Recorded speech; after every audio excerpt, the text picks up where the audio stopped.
আল্লাহ বললেন খবরদার নিরাশ হবি না, লা তাইয়াসু মির রাউহিল্লাহ।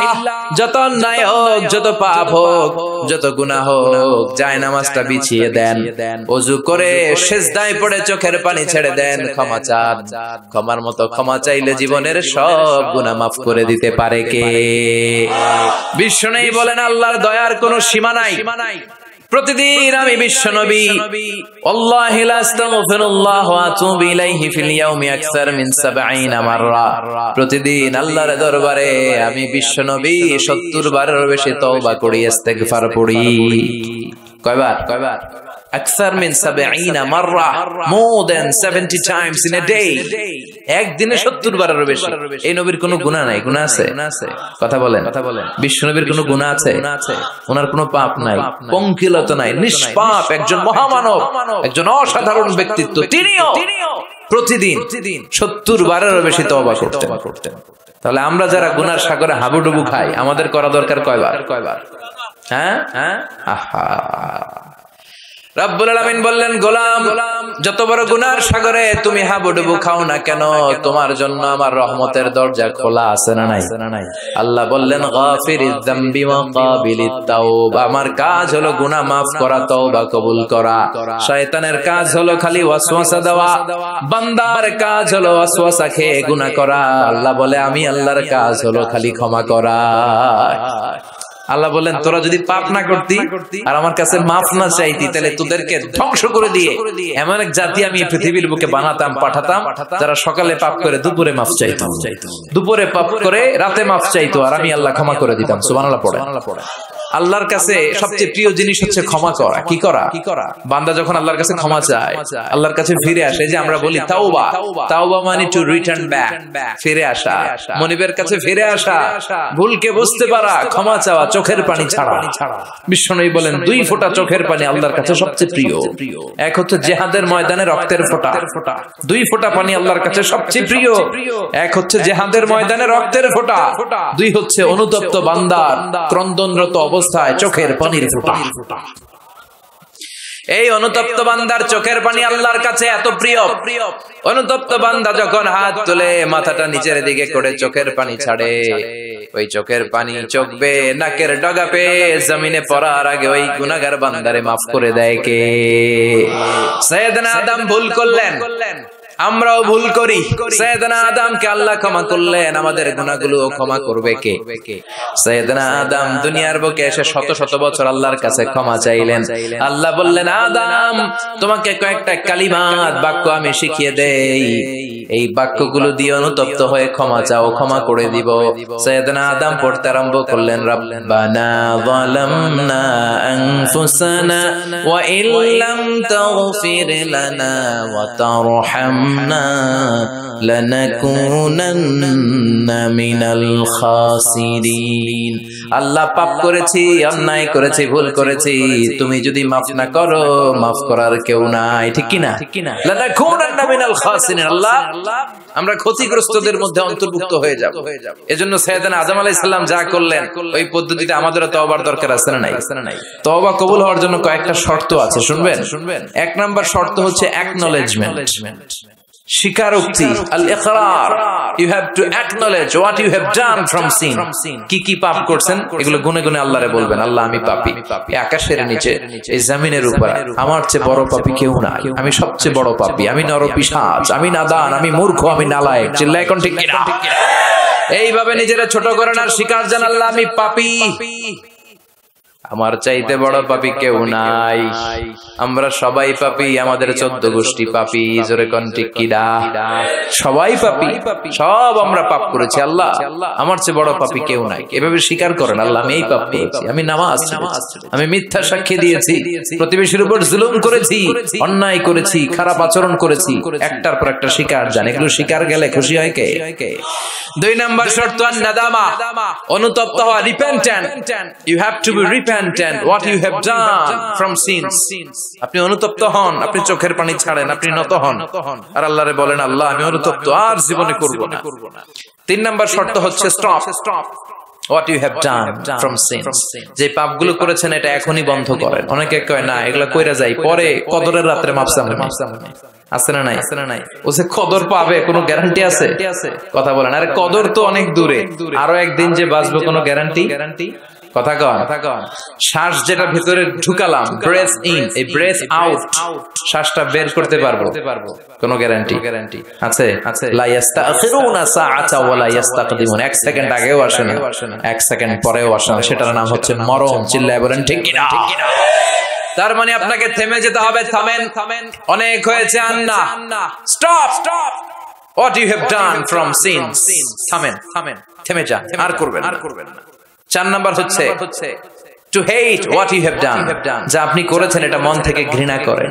সুদ খেয়েছেন, অনুতপ্ত হয়েছেন, স্বীকার করেছেন, থেমেছেন, এবার এটা ঘৃণা করেন অন্তর থেকে, মন দিয়ে ঘৃণা করেন। 5 নাম্বার শর্ত হচ্ছে to determine that you never repeat this sin in your life again। আপনি আল্লাহরে ওয়াদা দেন, কমিটমেন্ট দেন, আর বলেন আল্লাহ আমার জীবনে পারতপক্ষে এই কাজ আমি আর করব না। এই পদ্ধতিতে যদি আমরা আল্লাহর কাছে ক্ষমা চাই, ক্ষমা করবে কে? চিল্লায় বলেন কে? আল্লাহ বলে গোলাম যখনই ক্ষমা চাইবি আমার দরজা তোর জন্য খোলা।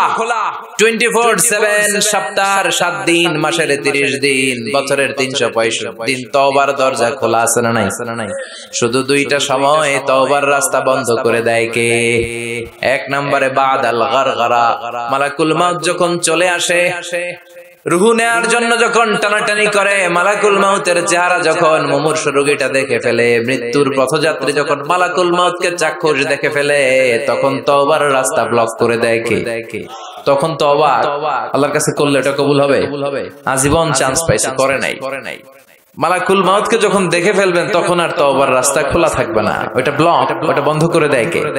ফেরাউনও যখন মালাকুল মাউতকে দেখছে আর লোহিত সাগরে ডুবতে ডুবতে যখন পানি খাইছে, পানি খাইতে খাইতে ফেরাউনের পেটটা এত বড় হয়ে গেছে, তখন ফেরাউন হাত তুলে বলে আনা মিনাল মুসলিমিন, কয় আমি মুসলমান। দেখছেন কত ভালো মানুষ। ফেরাউন না যদি মুসলমান হয় তা আমরা থেকে লাভ কি? কথা বলে। তখন বলে আমি মুসলমান, তখন আর বাঁচার উপায় নাই। আল্লাহ বলে না, এখন করলে তো হবে না, তোমার সময় শেষ।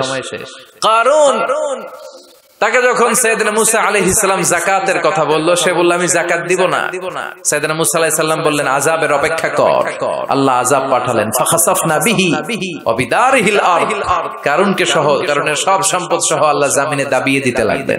কারুনও যেতে লাগলো, হাঁটু পর্যন্ত যায় তার ভয় হয় না, কোমর পর্যন্ত যায় তার ভয় আসে না, গলা পর্যন্ত যখন মাটিতে দেবে যায় সেও হাত তুলে কয় আমি মুসলমান। কি কয়? একই সিস্টেম, ফেরাউনের সিস্টেম, আমি মুসলমান। মুসা আমার যত সম্পদ তোরে আর তোর আল্লাহরে দিয়ে দিলাম, আমারে বাঁচা। এতক্ষণ যাকাতই দেয় না, এখন সব দিয়া ফেলায়। কত বড় ডাকাত! তার মানে একেবারে ফাইনাল স্টেজে যখন আপনি পৌঁছে যাবেন, তখন যদি আল্লাহর কাছে ক্ষমা চান কোনো লাভ হবে? কথা কন। এই মালাকুল মাউত আসার আগ পর্যন্ত যদি তওবা করতে পারেন, ওই তওবা কবুল করে নিবে কে? 2 নাম্বার যে সময়টাতে তওবা কবুল হয় না, ইনদামা তাতলু'উ শামসু মিন মাগরিবিহা, প্রতিদিন সকালবেলা পূর্ব দিক থেকে সূর্য ওঠে, পশ্চিম দিকে ডোবে।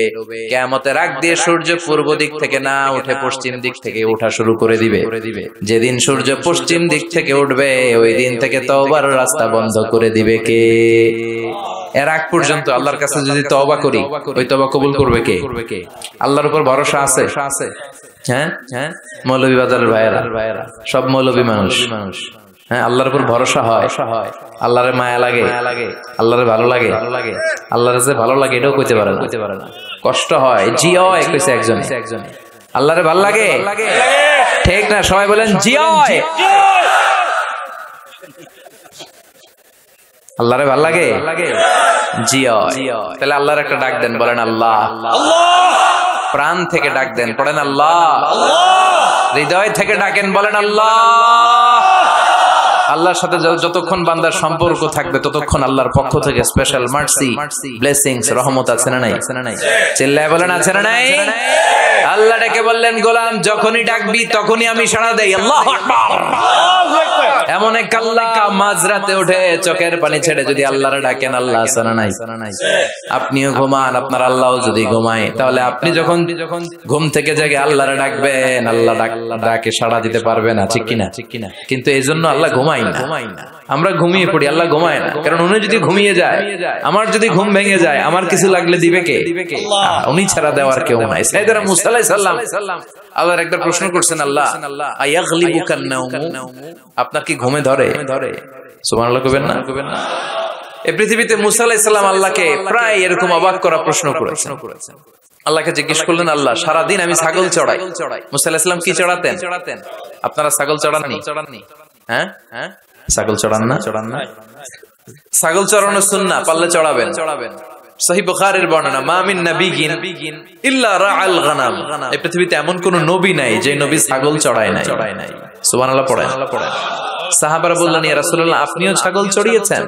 বিষ্ণু বললেন, হ্যাঁ, আমিও তো মক্কার লোকদের ছাগল চড়িয়ে দিয়েছি অল্প কিছু পয়সার বিনিময়ে। আল্লাহু আকবার। সাইয়েদনা মুসা আলাইহিস সালাম বললেন, মাবুদ, সারাদিন ছাগল চড়িয়ে আমি ক্লান্ত হয়ে যাই, রাত্রিবেলা ঘুম আমার উপরে চেপে বসে। আপনি সারাদিন গোটা বিশ্বের সব ব্যবস্থাপনা সারার পরে রাত্রিবেলা আপনার ঘুম আসে কিনা? আয়াগলিবুকান নাওমু, উনি ভাবছে আমগো যেমনি ঘুম ধরে আল্লাহরও ধরে টরে কিনা।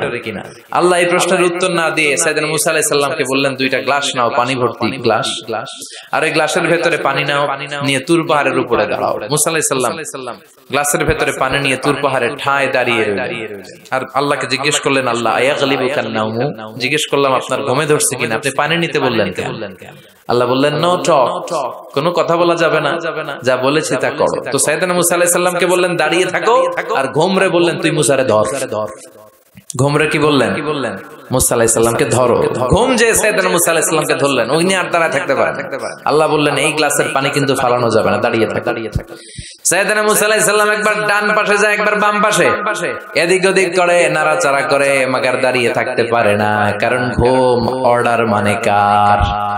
সাইয়েদনা মুসা আলাইহিস সালামকে ধরলেন।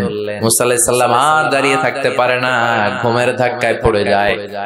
হাতের গ্লাসগুলো জমিনে পড়ে খান খান হয়ে যায়, টুকরো টুকরো হয়ে যায়, পানিগুলো পড়ে যায়, গ্লাসগুলো ভেঙে যায়। আল্লাহ মুসা আলাইহিস সালামকে ডেকে বললেন, ও মুসা, বেশি কিছু নয়, শুধুমাত্র দুইটা পানির গ্লাস, পানি সহ হেফাজতের দায়িত্ব দিয়েছিলাম, এই ঘুমের কারণে হেফাজত করতে পারো নাই। আমি আল্লাহ যদি তোমার মতো এরকম ঘুমিয়ে যেতাম, চন্দ্রের সাথে সূর্য লেগে, পৃথিবীর সাথে মঙ্গল লেগে, একটার সাথে আরেকটা তারা, গ্রহ নক্ষত্র লেগে, এই গ্লাস দুইটার মতো খান খান হয়ে ভেঙে যেত রে মুসা, ভেঙে টুকরা টুকরা হয়ে যেত। লা তাখুযুহু সিনাতু ওয়ালা নাওম, never the sleeps not the slumber overtakes him. আল্লাহর ঘুম তো ধরেই না, ঘুমের আগে যে ঝিমুনি আসে, তন্দ্রা আসে, ওইটাও ধরে না। সে আল্লাহ ডেকে বললেন, গোলাম, যখনই ডাক দিবি আমি আল্লাহ আছি না নাই? বিশেষ করে শেষ রাতে আল্লাহ ডাকতে থাকেন, আলা মিন মুস্তাগফিরিন আগফিরালা, কার ক্ষমার দরকার ক্ষমা চাও, ক্ষমা করে দেব। আলা মিন মুস্তারজিকিন আরযুকালা, কার দারিদ্রতা আছে আমার কাছে চাও, রিজিকের ব্যবস্থা করে দেব। কার ক্ষমতা দরকার, কার সুন্দরী বউয়ের দরকার, আমার কাছে চাও, দিয়ে দেব। কে পরীক্ষায় সফল হতে চাও, কে বিপদ থেকে মুক্তি পেতে চাও, আমি আল্লাহর কাছে চাও, আমি দিয়ে দেব। সুবহানাল্লাহ পড়ে। আর ওই টাইমে আমরা নাক ডেকে ঘুমাই। আল্লাহ দেওয়ার জন্য প্রস্তুত, উনি ডাকছেন, কিন্তু ওনার ডাকে সাড়া দেওয়ার সময় আমাদের নাই। কথা বলেন। এজন্য শেষ রাতে আল্লাহর কাছে চাওয়ার দরকার আছে না নাই? তাহাজ্জুদের জায়নামাজে দাঁড়ানোর দরকার আছে না নাই?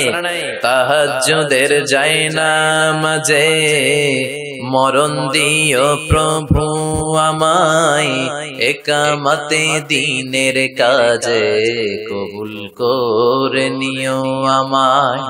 তাহাজ্জুদের জায়নামাজে মরণ দিও প্রভু আমায়, একামতে দিনের কাজে কবুল করে নিও আমায়। পড়েন আমিন।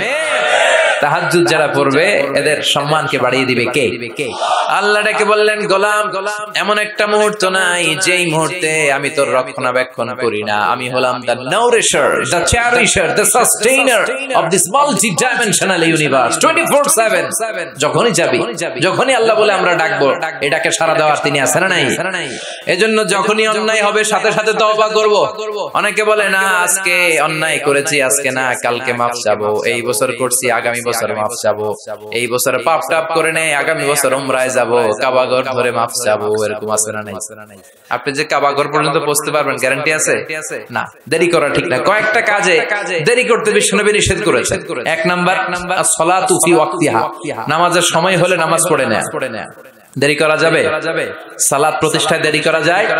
সালাতে কায়েম করো, সালাতে কায়েম করো, হবে সম্মানী তুমি, হবে জান্নাতি তুমি, হবে সম্মানী তুমি, হবে জান্নাতি তুমি, দিবে কাল হাসরে শীতল ছায়া আরশে আজিম, রব্বিয়াল আলা রব্বিয়াল আযীম। ঠিক কি না?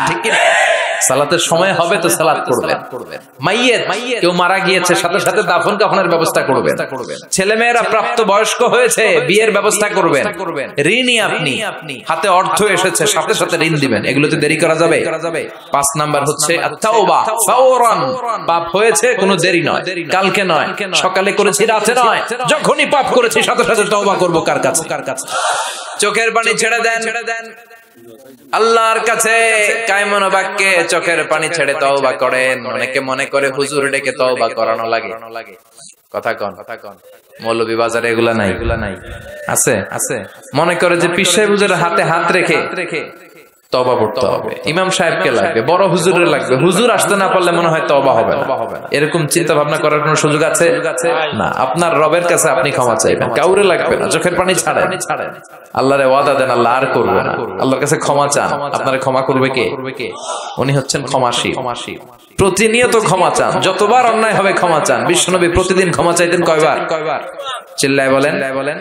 70 বারেরও বেশি। আকসার মিন 70 মাররা, 70 বারেরও বেশি বিশ্বনবী পড়তেন আস্তাগফিরুল্লাহ। কি পড়তেন? আওয়াজ করে পড়েন আস্তাগফিরুল্লাহ, আবার পড়েন আস্তাগফিরুল্লাহ। আর বিশ্বনবী বলতেন মান লাজিমাল ইস্তিগফার জাআলাল্লাহু লাহু মিন কুল্লি দিকিন মাখরাজা। সব সময় যে ইস্তিগফার পড়বে, সে যদি কোনো বিপদে আটকে যায়, বিপদ থেকে উদ্ধার করবে কে? আমাদেরকে বিপদ থেকে উদ্ধার করে কে?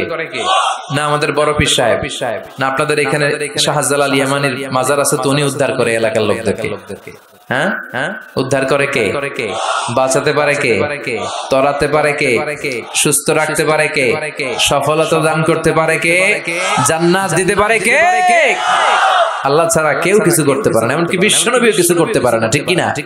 বিশ্বনবীর কাছেও চাওয়া যায় না, কারণ বিশ্বনবী নিজেও চাইতেন কার কাছে? বিপদে আপদে সব সময় আমরা একটা সত্তার কাছে চাই। চিল্লায় বলেন তিনি কে? এজন্য বিশ্বনবী বলতেন যারাই সব সময় ইস্তিগফারের সাথে লেগে থাকবে, তারা প্রথমত আল্লাহর কাছে বিপদ থেকে মুক্তি পেয়ে যাবে। বিপদে পড়লেই মুক্তি। মান লাজিমাল ইস্তিগফার জাআলাল্লাহু লাহু মিন কুল্লি দিকিন মাখরাজা ওমিন কুল্লি হাম্মিন ফারাজা। আর আপনাকে দুশ্চিন্তা মুক্ত করে দিবে কে? এগুলো হচ্ছে ফাদাইলুল ইস্তিগফার, ইস্তিগফারের ফজিলত। বিপদে পড়বেন, আপনার বিপদ মুক্ত করে দিবে, টেনশন মুক্ত করে দিবে। আমাদের সমাজে টেনশন আছে না নাই? মৌলভী বাজারে মাশাআল্লাহ এগুলো নাই। হ্যাঁ, কি টেনশন বলেন? কিসের এত টেনশন আপনাদের? সবার চেহারা কত সুন্দর, কি হাসি খুশি। হ্যাঁ, খেয়ে দে নাদুস সবাই। কিসের টেনশন বলেন? কিসের? জীবনের টেনশন, মরণের টেনশন, ক্যারিয়ারের টেনশন, বাড়ি ভাড়া, বিদ্যুৎ বিল, পুলিশের দৌড়ানি, র্যাবের দৌড়ানি আছে না নাই? এই এলাকায় এগুলো নাই। তার মানে টেনশনের শেষ নাই। রাস্তায় বেরিয়েছে যে কোনো মুহূর্তে সড়ক দুর্ঘটনা আছে না নাই? যে কোনো মুহূর্তে চলে যেতে পারে। কে আগে যাবে, কে পরে যাবে, কোনো সিরিয়াল নাই। মুরব্বীরা বেঁচে থাকে, মাঝে মাঝে যুবকরা মরে যায়। হাসপাতালে রোগীগুলো বেঁচে থাকে, ডাক্তার মরে যায়। কথা কন নাকি মৌলভী বাজারে ডাক্তার মরে না? হ্যাঁ, এই এলাকার ডাক্তাররা মরে না? মরে। কে যে কখন চলে যাবে কোনো হদিস নাই। এই যে এত জীবনের টেনশনে অনেকে হার্ট অ্যাটাক করে। এই টেনশন মুক্ত করে দিবে কে? যদি সবসময় ইস্তিগফার করেন, বিপদ মুক্ত করবে আল্লাহ, টেনশন মুক্ত করবে। ওয়ারযুকহু মিন হাইসু লা ইয়াহতাসিব, এমন জায়গা থেকে আল্লাহ রিজিকের ব্যবস্থা করে দিবেন যেটা আপনি কল্পনাও করতে পারেন নাই। সুবহানাল্লাহ পড়বেন না? আবার বিশ্বনবী বললেন সব সময় যারা ইস্তিগফার পড়বে আল্লাহর কোনো আযাব তাদের উপর আসবে না। সুবহানাল্লাহ পড়েন। আল্লাহর কোরআন সাক্ষী, আল্লাহ বললেন ওয়ামা কানাল্লাহু মুআযযিবাহুম ওয়া হুম ইস্তাগফিরুন।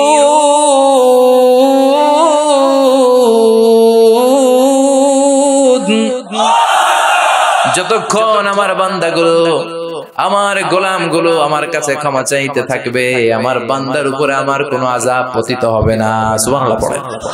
সবসময় আযাব মুক্ত থাকবেন, বিপদ মুক্ত থাকবেন, কিন্তু শর্ত হচ্ছে সবসময় কি পড়তে হবে? 5 নাম্বার ইস্তিগফারের ফজিলত হচ্ছে বেশি বেশি ইস্তিগফার করলে আল্লাহ তাআলা আপনাকে মুস্তাজাবুদ দাওয়া বানিয়ে দিবে। কি বানায় দিবে? মুস্তাজাবুদ দাওয়া মানে এমন ব্যক্তি আপনি হয়ে যাবেন, আপনি হাত তুলতে দেরি, ওই দোয়া কবুল হতে দেরি হবে। সুবহানাল্লাহ পড়বেন না? মুস্তাজাবুদ দাওয়া হতে মন চায়? কার কার মনে চায়? সবার মনে চায়?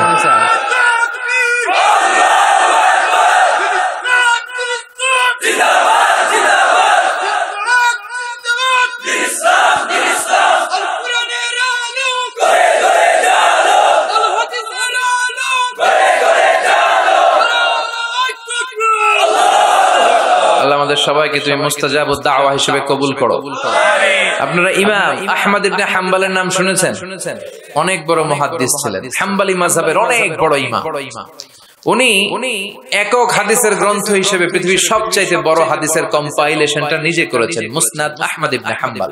40,000-এর মতো হাদিস আছে ওই কিতাবে। তিনি তার শেষ জীবনটা সফর করে করে দেশ থেকে দেশান্তরে ছুটি বেরিয়েছেন।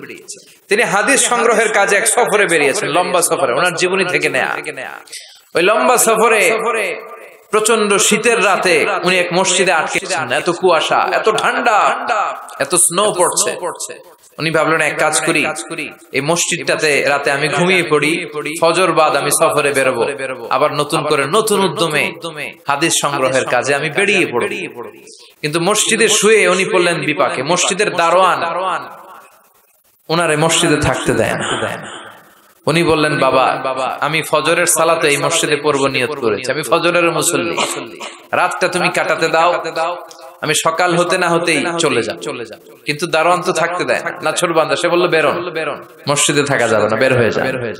কারণ দারোয়ান চিনতে পারেনি যে উনি জগৎ বিখ্যাত মুহাদ্দিস, এত বড় আলেমে দ্বীন। দারোয়ান ওনাকে চিনেনি। উনি বাধ্য হলেন মসজিদ থেকে বেরোতে। মসজিদ থেকে বেরোয় হাঁটতে লাগলেন আর শীতে কাঁপতে লাগলেন। হঠাৎ দেখলেন একটা বাজার, আর ওই বাজারে খাব্বাস যুবক রুটি বিক্রেতা রুটি বানায়। কি বানায়? ওই খাব্বাসকে যে সালাম দিলেন, আসসালামু আলাইকুম, বাবা আমি তোমার রুটির দোকানের পাশে বসতে চাই, একটু আগুন পোহাতে চাই, যদি তুমি অনুমতি দাও। খাব্বাস বলে, আহলান ওয়া সাহলান ওয়া মারহাবান বিক, আসেন বসে যা, বিশ্রাম নেই, আগুন পোহান। আপনি আগুন পোহালে আমার ক্ষতি কি? সুবহানাল্লাহ কইবেন না? কি ভদ্র যুবক।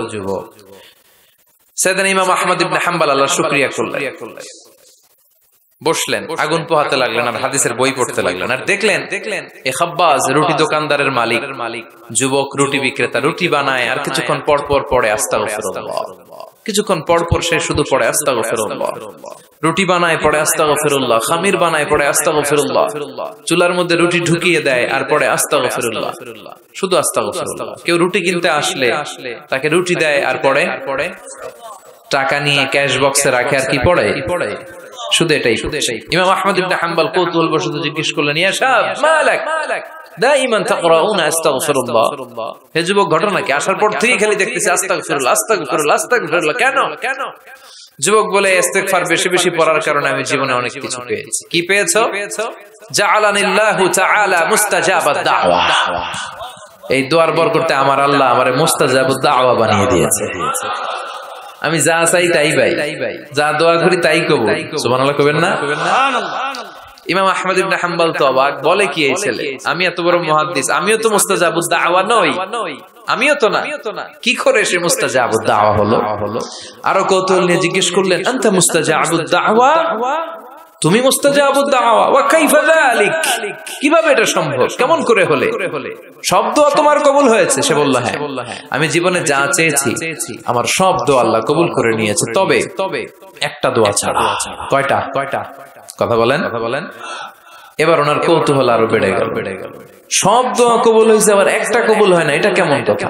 উনি কৌতূহল নিয়ে জিজ্ঞেস করলেন, ইয়া শাব আইয়ু দুআইন যালিক, ওটা কোন দোয়া, যে দোয়া এখনো তোমার কবুল হয় না? এবার যুবক বলতে আরম্ভ করলো, আমি জীবনে যত দোয়া করেছি প্রতিটা দোয়াই আল্লাহ কবুল করে নিয়েছে, একটা দোয়া ছাড়া সেটা আল্লাহ কবুল করে নাই। সেটা হচ্ছে আমি জীবনে আল্লাহর কাছে চেয়েছি, আল্লাহ শুনেছি এই জামানার সবচেয়ে বড় মুহাদ্দিস, ওনার নাম নাকি ইমাম আহমদ ইবনে হাম্বল, আমি যেন ওনাকে আমার দুটি নজর দিয়ে দেখে মরতে পারি, আল্লাহ তুমি কবুল করো। এই দোয়াটা আমি প্রতিদিন করি, কিন্তু আল্লাহ কবুল করে না, আমার এই দোয়াটা কবুল হয় নাই, বাকি সব দোয়া কবুল হয়েছে। ইমাম আহমদ ইবনে হাম্বল আর ধৈর্য ধারণ করতে পারলেন না, চোখের পানি ছেড়ে দিলেন। আর যুবককে বললেন, ইয়া শাব, তোমার এই দোয়াটাও কবুল হয়েছে, তোমার এই দোয়াটাও আল্লাহর কাছে কবুল হয়েছে। আনা আহমদ ইবনে হাম্বল, আমি সেই আহমদ ইবনে হাম্বল মুহাদ্দিসুদ দাহর, আমার সাথে দেখা করার জন্য আল্লাহ আমার দরবারে তোমারে পাঠায় নাই, আমারে তোমার দরবারে নিয়ে এসেছে। আমি আহমদ ইবনে হাম্বল মুহাদ্দিসুদ দাহর, এ যুগের সবচেয়ে বড় মুহাদ্দিস, আমি সেই ব্যক্তি। এবার যুবক আর ধৈর্য ধারণ করতে পারে না, চিৎকার দিয়ে আল্লাহর শুকর আদায় করে সাইয়েদনা ইমাম আহমদ ইবনে হাম্বলকে জড়িয়ে ধরে, হাতে হাত রেখে মুসাফা করে, কপালে চুমু খায় আর বলে, ইমাম আপনি ঠিকই বলেছেন, আজকের এই গভীর রজনীতে আমার এই দোয়াটাও আল্লাহ কবুল করে নিল। মুস্তাজাবুদ দাওয়া।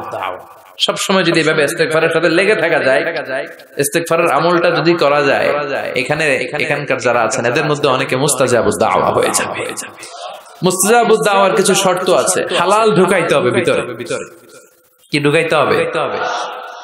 হারাম দিয়ে যদি লা ইয়াদখুলুল জান্নাতা জাসাদুন উযিয়া বিহারাম, হারাম খেয়ে নাদুস নুদুস হয়ে পুষ্ট হয়ে যে দেহটা বড় হয়, ওই দেহ কশিন কালো জান্নাতে ঢুকবে না। ইন্নাল্লাহা তাইয়্যিব লা ইয়াকবালু ইল্লা তাইয়্যিবা, আমার আল্লাহ পবিত্র, আল্লাহ পবিত্র ছাড়া কোনো কিছু কবুল করে না। আপনি হারাম টাকা দিয়ে 10 কোটি টাকা দিয়ে মৌলভীবাজারের সবচাইতে আই ক্যাচিং একটা মসজিদ বানিয়েছেন, আল্লাহর কাছে এটার কোনো দাম নাই। কথা কন। আর আপনি মসজিদের নির্মাণ কাজে আপনার পকেটে টাকা নাই, বাজার করে যাচ্ছিলেন, 5 টাকার একটা খুচরা নোট দান করেছেন, এটার মর্যাদা আল্লাহর কাছে বেশি, কারণ এটা হালাল উপার্জন দিয়ে দান করেছেন। আর হারাম উপার্জন থেকে 10 কোটি টাকার মসজিদ বানালো আপনার আমলনামায় কিছুই যুক্ত হবে না। চিল্লা এখন ঠিক কিনা? এজন্য সবসময় হালাল খাইতে রাজি আছেন তো প্রিয় ভাইয়েরা? খেয়াল রাখবেন, হালাল এটা বরকতময়, হালাল এটা কল্যাণকর, হালাল এটা পবিত্র, হালাল এটা স্বাস্থ্যকর, হালাল যেটা এটা পরিবেশ বান্ধব। সুবহানাল্লাহ পড়েন। এজন্য আমরা সব সময় জীবনের প্রতিটি অঙ্গনে হালাল মেইনটেইন করব। কি মেইনটেইন? আমরা এই হালাল হারামেও ভাগ করি। কি করি? অনেক লোক আছে, এই লোকেরা যদি আপনি শুকরের গোশত ভাইজা দেন, সরকারি চাকরিজীবী বাংলাদেশের মুসলমান ভাই, শুকরের গোশত খান, খাবে? কথা কন। কেন খায় না? কারণ এটা যেই লোকটা হারাম হওয়ার কারণে শুকরের গোশত খায় না, ও কিন্তু টেবিলের নিচ দিয়ে ঠিকই হারাম ঘুষ লক্ষ লক্ষ টাকা রিসিভ করে। চিল্লা এখন ঠিক কিনা? তার মানে হারামের মধ্যে ভাগ করে ফেলাইছি আমরা। সুবিধাজনক হারাম নেই, হারাম খাই, ওইটাতে আপত্তি নাই, কিন্তু যেটাতে অসুবিধা ওইটার সাথে আমরা নাই। চিল্লা এখন ঠিক কিনা? খাওয়ার ক্ষেত্রে মুসলমানরা হালাল খুঁজে, হালাল ফুড খুঁজে, কিন্তু অর্থের ক্ষেত্রে হালালের বাস বিচার করে না। টেবিলের নিচ দিয়েও নেয়, উপর দিয়েও নেয়, আবার পারলে বন্দুক ঠেকাইয়াও নেয়।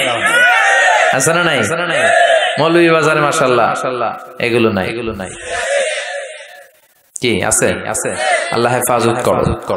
তাহলে বুঝলাম হালালে বরকত, হারামে কোনো বরকত আছে? কথা বলেন। আচ্ছা আওয়াজ করে উত্তর দেন তো, গরুর গোশত খাওয়া হালাল না হারাম? কুকুর খাওয়া হারাম। গরু হালাল, কুকুর হারাম। আচ্ছা দেখেন, প্রতিদিন বাংলাদেশের বাজারগুলোতে, বিয়ের অনুষ্ঠানগুলোতে, যে কোনো অনুষ্ঠান হলে খাবার দাবারের জন্য গরুর গোশত জবাই হয় না কুকুর জবাই হয়? গরু জবাই হয়, কুকুর জবাই হয় না। কুকুর বেঁচে গেল আর গরু মরল, ঠিক কিনা? আচ্ছা, বছরে যে বাচ্চা দেয়, গাভী বাচ্চা দেয় বেশি না কুকুর বাচ্চা দেয় বেশি? গাভী বছরে দেয় কয়টা? কুকুর দেয় কয়টা? হ্যাঁ, 5টা 7টা। কোনো জন্ম নিয়ন্ত্রণ নাই তো ওদের। দাদা আসছে দিচ্ছে আর। তো গরু আমরা খাইলাম বেশি, কুকুর খাইলাম না। গরু বাচ্চা দিলেও কম, কিন্তু কুকুর বাচ্চা দিলেও বেশি। এবার সারা বাংলাদেশের সবগুলো জেলাতে মিলিয়ে যদি আপনি হিসাব করেন, বলেন তো বাংলাদেশে গরু বেশি না কুকুর বেশি? কারণ কি? এটা হালাল। বরকত ঢুকাই দিছে কে? বরকত বিশ্বাস করেন? হ্যাঁ, মুসলমানরা বরকতে বিশ্বাস করে। 10 লক্ষ টাকা প্রতি মাসে ইনকাম, মাস শেষে কিচ্ছু থাকে না, আরো ঋণ। একটা হসপিটাল বিল পরিশোধ করতে লাগে 5 লাখ, আবার ব্যাংকের ঋণ আছে না নাই? আর রিকশাওয়ালার পুরা মাসে ইনকাম 5,000, ওইটা দিয়া ছোট্ট একটা জায়গায় বাসা ভাড়া দেয়, ছেলে মেয়েদেরকে পড়ায়, হ্যাঁ, স্ত্রীকে এটা সেটা কিনে দেয়, আবার মাস শেষে 400-500 টাকা থাকে। ওর 5,000 থেকে থাকে 200-300 টাকা, আর 10 লাখ থেকে 1 টাকাও থাকে না, আরো ঋণ কাঁধে নিয়ে সে ঘুরে বেড়ায়। This is called বারাকা। এটাকে বারাকা বলে। জন্য বরকতে বিশ্বাস করতে হবে, অল্পে তুষ্ট থাকতে হবে, অল্প খান, অল্প পড়েন, অল্প জমান, যতটুকু লাগবে এতটুকুর জন্য কষ্ট করতেই হবে।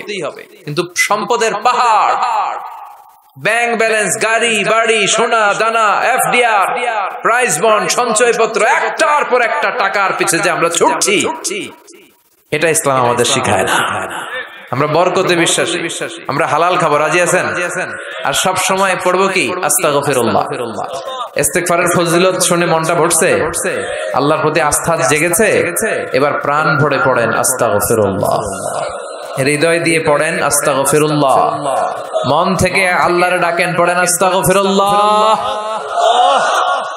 আবার বিষ্ণু বললেন আস্তাগফিরুল্লাহাল্লাযী লা ইলাহা ইল্লা হুয়াল হাইয়ুল কাইয়্যুম ওয়া আতুবু ইলাইহি। এই ইস্তিগফারটা যে পড়বে, যুদ্ধের ময়দান থেকে পালিয়ে গেলে অনেক বড় কবিরা গুনাহ হয়, এই কবিরা গুনাহকারী সম্পাদনকারী লোকটারেও maaf করে দিবে কে? এই ইস্তিগফারটা যদি পড়ে, আস্তাগফিরুল্লাহাল্লাযী লা ইলাহা ইল্লা হুয়াল হাইয়ুল কাইয়্যুম ওয়া আতুবু ইলাইহি, পড়তে রাজি আছেন? আবার সাইয়েদনা আবু বকর ডেকে বললেন, নবী আল্লিমনি দুআআন আদু বিহি ফি সালাতি, এমন একটা দোয়া বা ইস্তিগফার আপনি আমারে শিক্ষা দেন যে ইস্তিগফারটা আমি আমার নামাজের মধ্যে পড়বো। কই পড়বো? কথা কন।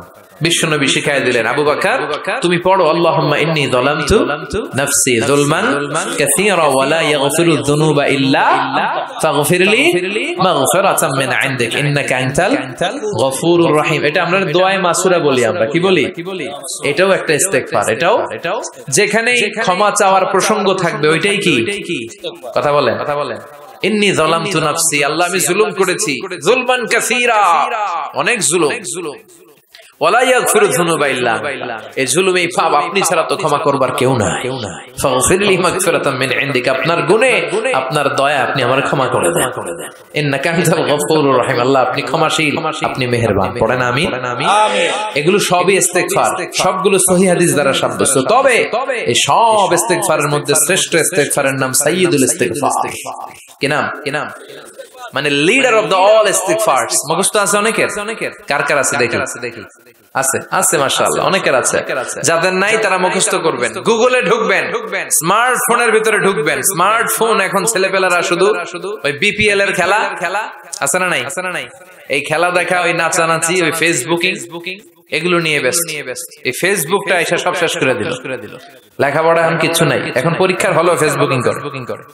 আছে না নাই? না, এগুলোর নিয়ন্ত্রিত ব্যবহার করবেন, তা না হলে আপনার সময় সব শেষ হয়ে যাবে। এই গুগলে ঢুকে আপনি লিখবেন সাইয়্যিদুল ইস্তিগফার। এই সাইয়্যিদুল ইস্তিগফার লিখলেই সাইয়্যিদুল ইস্তিগফার বানান সহ চলে আসবে। মৌলভীবাজার ভাইরা, এটা মুখস্থ করতে হবে। বিষ্ণু বলেছেন, কেউ যদি দিনের বেলা এই সাইয়্যিদুল ইস্তিগফার পড়ে, ওই দিনে মৃত্যু হলে সে জান্নাতি। এই সাইয়্যিদুল ইস্তিগফার যদি কেউ রাতে পড়ে, ওই রাতে মৃত্যু হলে সে জান্নাতি। এই সাইয়্যিদুল ইস্তিগফার মুখস্থ না করে থাকা যায়? কথা বলেন। আল্লাহুম্মা আনতা রাব্বি লা ইলাহা ইল্লা আনতা খালাকতানি ওয়া আনা আবদুক ওয়া আনা আলা আহদিকা ওয়া ওয়া'দিকা মাসতাতা'তু আউযু বিকা মিন শাররি মা সানা'তু আবুউ লাকা বিনি'মাতিকা আলাইয়া ওয়া আবুউ বিযামবি ফাগফিরলি ফাইন্নাহু লা ইয়াগফিরু যুনুবা ইল্লা আনতা। পড়েন আমিন, চিল্লায় পড়েন আমিন। তাহলে তাওবা ইস্তিগফার, পাপ হইলেই এই তাওবা ইস্তিগফারের দরকার আছে না নাই?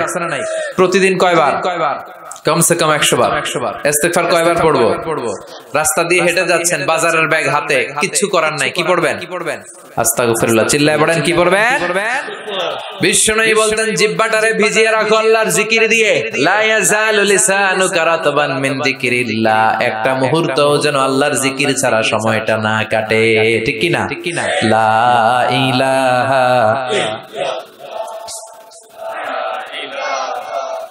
لا إله ইল্লাল্লাহু মুহাম্মাদুর রাসূলুল্লাহ সাল্লাল্লাহু আলাইহি ওয়াসাল্লাম।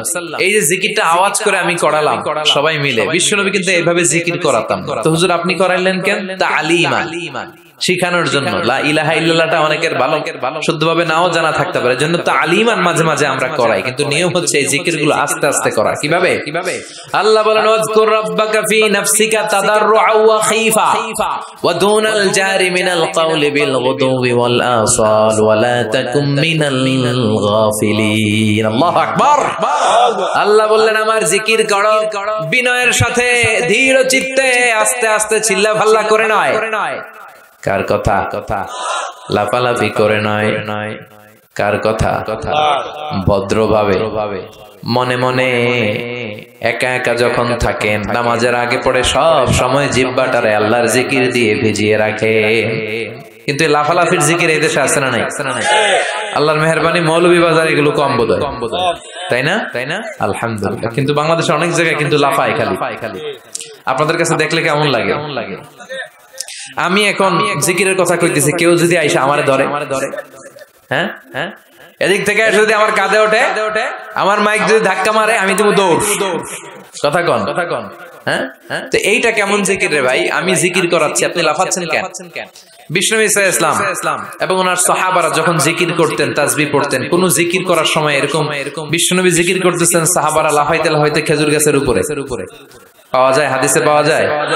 অথবা বিষ্ণুনবী তাসবিহ পড়তেছেন, জিকির করতেছেন, সাহাবারা লাফাইতে লাফাইতে বিষ্ণুনবীর কান্দে আছে। তাহলে এগুলো করা যাবে। আবার অনেক জায়গায় এমন জিকির করে, হুই হাই হেই হো হেই হো, আছে না নাই? হ্যাঁ, ওই যে কয় বসেন। না, এগুলো ভুল, এগুলো আমরা করব না। এই যেটা উচ্চারণ করলো, এই কথাটা বলতেই পারি না কোথাও। বললেই আমি মাহফিলে ওই দুই একজন উঠলে আমি উঠতে দেই না, তো আমি বলি এই উঠলেন কেন, বসেন। তখন সবাই শুরু করে বসেন। তো এইরকম লাফালাফি করে জিকির করা, এটা সুন্নাতে নাই। আমরা ধীরস্থির ভাবে জিকির করব। বিশ্বনবী বলেছেন আফদালু যিকরি লা ইলাহা ইল্লাল্লাহ, সবচেয়ে শ্রেষ্ঠ জিকিরের নাম। আবার এটার নাম কালিমায়ে তাইয়্যিবা। এটার নাম কি? বিশ্বনবী বললেন মান ক্বালা লা ইলাহা ইল্লাল্লাহ মুখলিসান মিন কলবিহি দাখালাল জান্নাহ। ইয়াকিনের সাথে, ঈমানের সাথে একবার যে তার জীবনে পড়তে পারলো লা ইলাহা ইল্লাল্লাহ, তার জান্নাতের মালিক বানায়া দিবে কে? আবার আল্লাহ বললেন দারাবাল্লাহু মাসালান কালিমাতান তাইয়্যিবাতান কাশাজারাতিন তাইয়্যিবাতিন আসলুহা সাবিতুন ওয়া ফারউহা ফিস সামা। সুবহানাল্লাহ পড়েন। এটার নাম দিলেন আল্লাহ কালিমায়ে তাইয়্যিবা। এই লা ইলাহা জিকিরের নাম কি বলেন? কালিমায়ে পবিত্র বাক্য। এর চেয়ে পবিত্র আর হয় না। মুস্তাদরাকে হাকিম সহিহ ইবনে হিব্বানে এসেছে, সাইয়েদনা মুসা আলাইহিস সালাম আল্লাহকে জিজ্ঞেস করলেন, আল্লাহ এমন একটা দোয়া, এমন একটা জিকির আপনি আমারে শিক্ষা দেন যে জিকিরটা দিয়ে আমি আপনারে ডাকবো। কে প্রশ্ন করলেন? মুসা আলাইহিস সালাম। উত্তর করেন, কে প্রশ্ন করেছে? মুসা আলাইহিস সালাম। কাকে প্রশ্ন করেছে? কি প্রশ্ন করেছে? যে আল্লাহ এমন জিকির শিক্ষা দেন যেটা আমি ছাড়া কেউ জানবে না, আমি আপনারা ডাকবো এটা দিয়ে। আল্লাহ বললেন মুসা তুমি পড়ো লা ইলাহা। মুসা আলাইহিস সালাম বললেন আল্লাহ এটা কি কইলে? আমি বললাম এমন একটা যেটা দিয়ে আমি ডাকবো, আর কেউ জানে না। এটা তো সবাই জানে, এটা জাতীয় জিকির, এটা আন্তর্জাতিক জিকির, সবার মুখস্থ। আল্লাহ বললেন এটাই শ্রেষ্ঠ জিকির, এর চেয়ে শ্রেষ্ঠ জিকির আর হয় না। আল্লাহ ডেকে বললেন মুসা লাউ তাদউ লা ইলাহা ইল্লাল্লাহ ফি কাফা ওয়াস সামাওয়াতুল আরদু ফি কাফা, সাত আকাশ সাত জমিন যদি এক পাল্লায় রাখো, লা ইলাহাকে যদি আরেক পাল্লায় রাখো, লা রাজাহাত কাফাতু লা ইলাহা ইল্লাল্লাহ, মুহূর্তের মধ্যে লা ইলাহার পাল্লাটা ভারী হয়ে যাবে। সাত আকাশ সাত জমিন এক পাল্লায়, লা ইলাহা আরেক পাল্লায়, ভারী হবে কোনটা? সবসময় লা ইলাহা জিকির করতে রাজি আছেন? আবার বিশ্বনবী বলছেন আহাব্বুল কালামি ইলাল্লাহি আরবা, আল্লাহর কাছে সবচেয়ে প্রিয় কথা চারটি। মৌলভীবাজারের ভাইয়েরা চিল্লায় কোন আল্লাহর কাছে সবচেয়ে প্রিয় কথা কয়টি? জোরে বলেন কয়টি? এক হলো সুবহানাল্লাহ, দুই হলো আলহামদুলিল্লাহ, তিন হলো লা ইলাহা ইল্লাল্লাহ, চার হলো আল্লাহু আকবার। এই চারটা কথা আল্লাহর কাছে প্রিয়। পড়তে রাজি আছেন? মনে থাকবে তো? আবার সাইয়েদনা আব্দুল্লাহ ইবনে আমর ইবনে আল-আস বলেন, রাআইতু রাসূলুল্লাহ সাল্লাল্লাহু আলাইহি ওয়াসাল্লাম ইয়াকিদু তাসবিহা ফি ইয়ামিনিহি, আমি বিশ্বনবীকে ডান হাতের আঙ্গুলের গিড়ার ভেতরে তাসবিহ পড়তে দেখেছি। সুবহানাল্লাহ পড়েন। আপনাদের ডান হাতে আছে সবার? উঠান দেখান আমার এইভাবে। এই তো সবার হাত দেখা গেছে। এবার আঙ্গুলগুলো এরকম করেন আমার মতো, এই যে এরকম, এই আঙ্গুলটা এখানে নিয়ে সালাত শেষে সুবহানাল্লাহ 33 বার এভাবে শুরু করবেন, সুবহানাল্লাহ সুবহানাল্লাহ সুবহানাল্লাহ সুবহানাল্লাহ সুবহানাল্লাহ। কারণ সাইয়েদনা আব্দুল্লাহ ইবনে আমর ইবনে আল-আস বিশ্বনবীকে আঙ্গুলের গিরার মধ্যে এভাবে সুবহানাল্লাহ পড়তে দেখেছে। এই আঙ্গুলের গিরা কিয়ামতের দিন আপনার পক্ষে আল্লাহর কাছে সাক্ষী দিবে। হাত নামান। তাসবিহ পড়েন না অনেকে? ওটা জায়েজ প্রয়োজনে, কিন্তু এটা বেশি সুন্নাহ, সুন্নাহর কাছাকাছি নিজের আঙ্গুলের গিড়ায় করা। বিশ্বনবী এইভাবে করতে রাজি আছেন সবাই? আল্লাহর জিকির করতে ভালো লাগে? আল্লাহ বলে ফাযকুরু। ইসলাম সম্পর্কে সঠিক জ্ঞান পেতে সত্যের পথ চ্যানেলটি সাবস্ক্রাইব করুন।